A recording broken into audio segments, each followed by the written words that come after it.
Confession, I don't love the phrase passive income. It brings to mind this idea that you can just set it and forget it. You create this thing online and then you walk away and it prints money forever. It's just not real. Now, you can make a lot of money without investing a lot of hours, and there are elements to my business that are pretty passive, but it's not purely passive. Today, I want to talk about 3 different income buckets, how passive each of them is, and how I use them in my business. Hey, my name is Joe Gilder. If you want a head start on the content we're talking about in this video, open up a new tab and go to joegilder.biz/game. What you'll find there is a single page diagram of the business model that I use in my business, and it comes with a masterclass that walks you through that business model in its entirety. It really comes into play with the stuff we're going to talk about later in this video. Okay, question of the day. What determines your income? If I gave you like 2 minutes to answer that question, what would you list out? Some people will say things like location. If you live in New York City, you probably make more than if you live in like a rural town in Mississippi. Your skill level can determine your income. Your education, doctor versus high school dropout, right? Your boss can determine your income. Your customers, in some ways, can determine your income.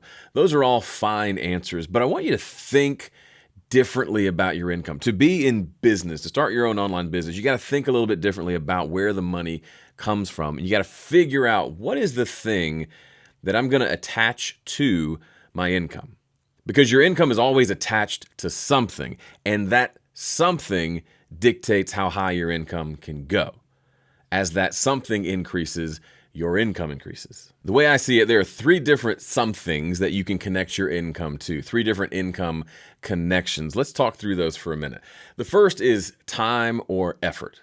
I can attach my income to how much time I spend doing something and how much effort I put into it. That's kind of the base level for most people, right? If you ask a kid, hey, how are you going to make money this summer? They're probably going to say, I'm going to go get a job, right? Some might say I'm going to go mow somebody's yard, but typically the idea is you go get a job. I grew up in a world where you go to school, go to college, get a job. Then you make income, and that's how you make your money. And that's fine. That's great. That's what a lot of people do.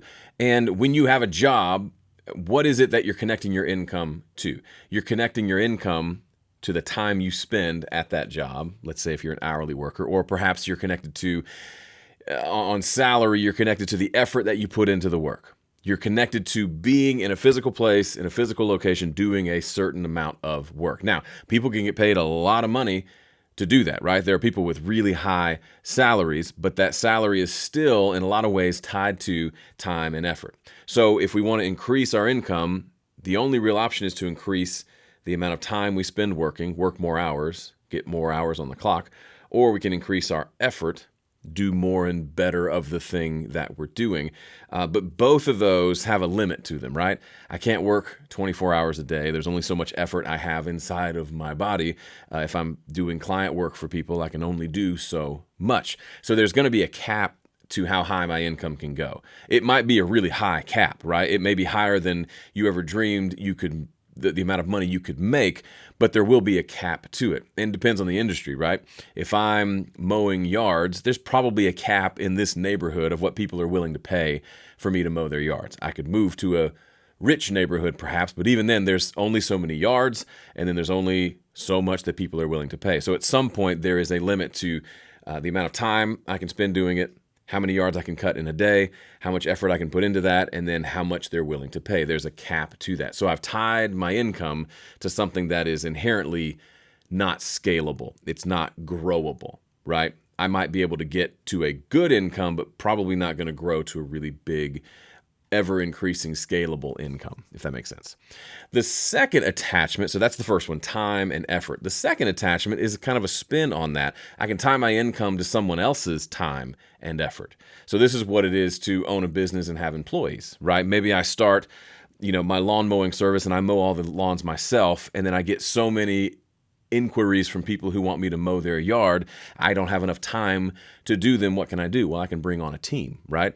And maybe eventually I'm not actually mowing yards anymore, but I have a team of 10 people and I can mow 10 times the number of yards because I've been able to increase the number of people that are giving me their time and effort in exchange for money. So obviously there's more expense there, but overall my income can grow kind of exponentially, right? So I'm no longer dependent on me and my own effort. I'm no longer the bottleneck that holds the business back. I could feasibly mow every yard in the county if I had enough people on staff to do that. Another way of thinking about using someone else's time and effort is just kind of traditional investing. If I invest in your company, I'm not doing the work, I'm not making the widget, but now I own a piece of the company, and if the company grows, my investment grows. Now that doesn't make me income unless it's like a specific like income investment, but it is increasing value that I could then sell my shares in that company, and then that would be income. So that's about as passive as it gets, but it's not tied to my own time and effort, it's tied to the efforts of other people, making it a lot more passive and scalable. The third, and this one's my favorite, the third thing you can connect your income to, and this one is really kind of infinitely scalable, is assets. That's such a boring word, but it was the best I could think of because you can tie your income, instead of tying it to the amount of time and effort I put into something or even to my own skill at something, I can invest my time and effort into creating things that once they're created, I can sell them over and over again. So there's an element of creating assets that's very much effort driven, right? I have to make the thing, but once the thing is made, especially if it's a thing that can be reproduced, like for example, a digital thing, I can sell that thing over and over. So it takes a certain amount of effort to create, let's say, a course about how to record music. That's going to take some time and effort. But once that's created, it doesn't cost me any more effort to sell one of them than it does to sell 1,000 of them, right? It's the same thing. It's just more customers paying more money. Think of it in terms of if I had a workshop that I did here in my studio. And if you came to my workshop for $300, I would spend a weekend with you, teach you everything you need to know about recording. That would be fun. I've done things like that before. It actually is really fun. But this room is only so big. I can only talk to so many people at once. So probably comfortably I could get maybe 10 people in here. 10 people paying $300, that's $3,000. Cool. I make $3,000 in a weekend. Why not? That's great. What about next weekend? Well, that money's already come in and there's no more coming in. How can I make more money next weekend? Well, in that scenario, I've tied my income to time and effort. So I got to do a workshop every weekend if I want to keep making money. And then I run out of weekends, right?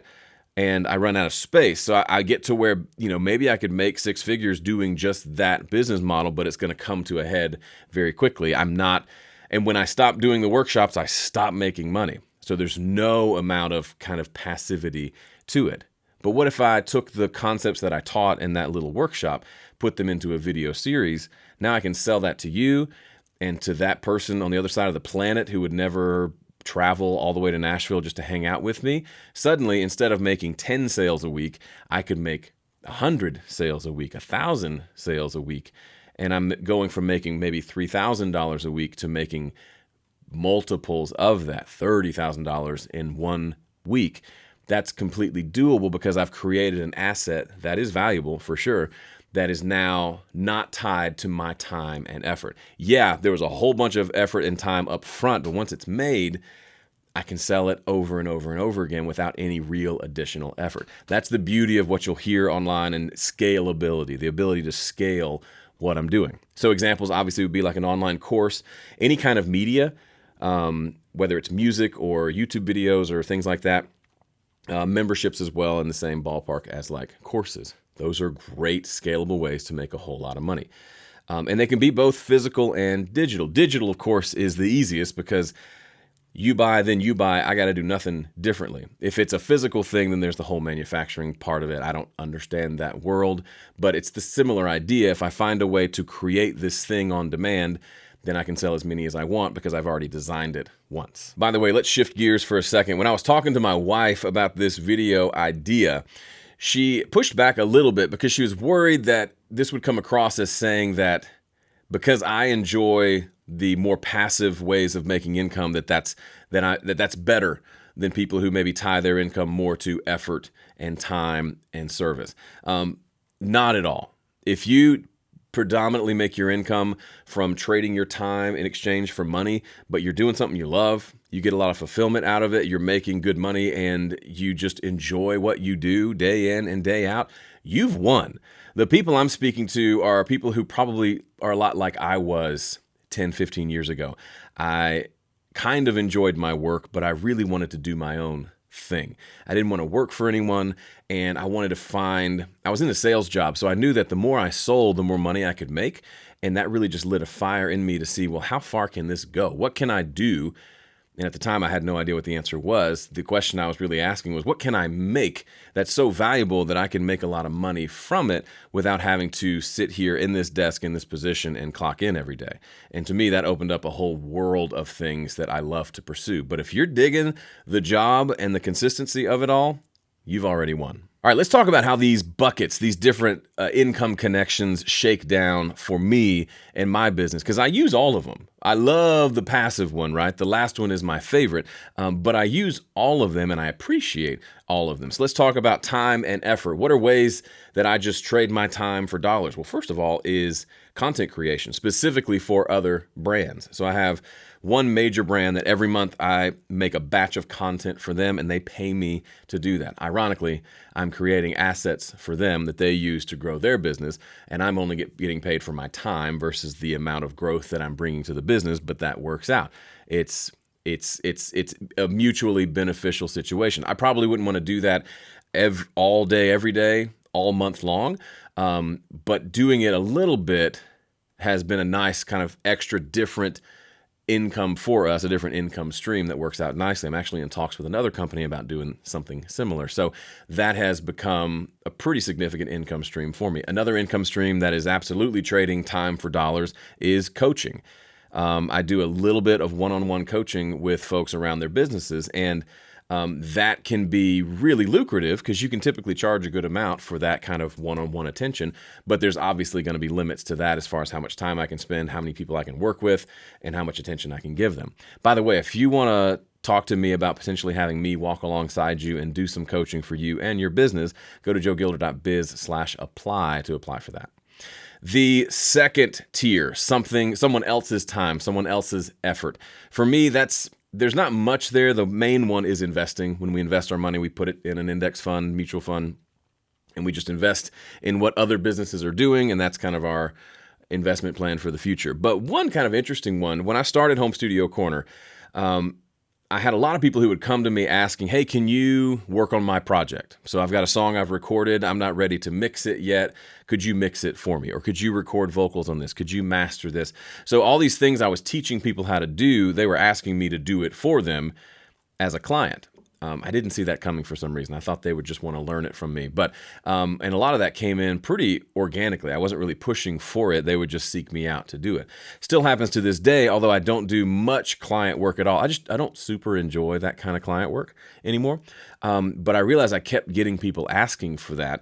And so what I did is I reached out to a couple of my students who do good work. And I said, hey, if I bring in leads and they agree to have my team mix and master these projects for them, and it comes through me, would you be willing to do that? So they'll pay me to kind of manage the process, and then I'm outsourcing it to this guy to mix, that guy to master. Now, it's all up front. I'm not lying to people. I'm just saying, hey, I don't personally do that work anymore, but I oversee a team that does.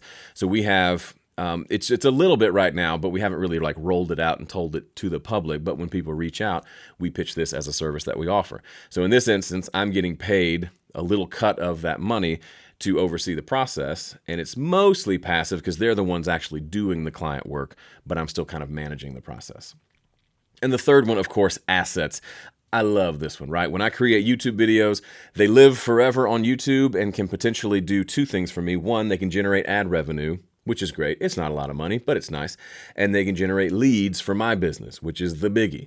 So every day, every new video I put up is a new asset that is out there working 24/7 for me, getting people into my world, into my system to potentially give me money one day. That's pretty great. I love courses and memberships. That's where I've made probably 90% of my money is through some form of courses and memberships where I'm selling a digital information to a group of people who have a problem that I can help solve. It's wonderful. Music. I do make money from publishing music. It ain't much, but it is an asset that I've created that has made a teeny tiny little bit of income. And it's different from courses and memberships and things like that. And then also one of the things I make is lead magnets. I mentioned one at the beginning of this video, that free masterclass that you can have access to.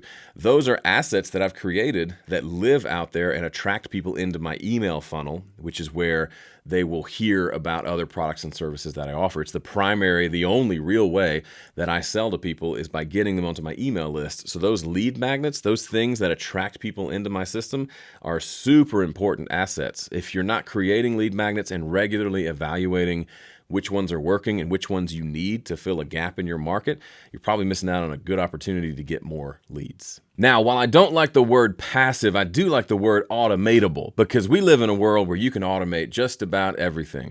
If I could sit you down at my computer, I could show you dozens of little nerdy computer automations that I use to do things like, when I get ready to shoot a video, I hit one key command. It opens up my video software. It turns on the smart outlets that turn on my camera and my lighting. It turns on those lights over there, and it opens up the 3 different apps that I need to be able to do all the things that I do. I could do all that stuff manually, but automating it means I hit one button and it's good to go until it breaks. But that's another story.